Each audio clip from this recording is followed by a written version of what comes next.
When we talk about people being involved in community activism, there are many different dimensions of activism that are equally meaningful. Some of them are through large organizations or small organizations, but some of them are not through organizations altogether. They may be individual efforts to help others. And in some ways, and in fact, frankly, in many ways, those may be the most meaningful contributions that any individual could make to the Jewish community. You know, very often I'll come across people in my travels who say, listen, I have really nothing to contribute. I don't have tremendous resources. I don't have extraordinary talents. What am I going to do for the community? One of my observations is that the single greatest pain that people suffer, at least currently, in my experience, throughout our community, but throughout almost any community that I've encountered outside of Judaism or within, the number one pain that people suffer is loneliness. You know, despite the fact that we may live now in urban centers and we may have enormous communications vehicles, we have an increasingly lonely experience. And people could be living in a high-rise apartment building and have no connection to anybody else within their building or within their community.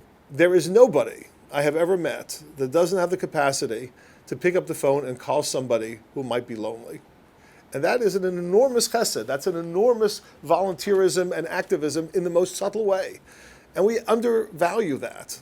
Being a relationship for anybody, whether they are alone or whether they're not, even someone who's in a large context, in a large family, people are lonely because no one's reaching out to them and they don't have the validation that they so deserve and yearn for.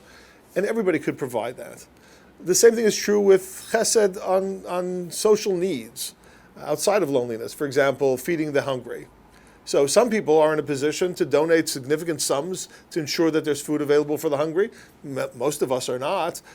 But there's so many opportunities to pack boxes for a Tomchei Shabbos or another Meals on Wheels type organization, or to deliver things, or to give people rides who need to get to the hospital as a Bikur Cholim vehicle.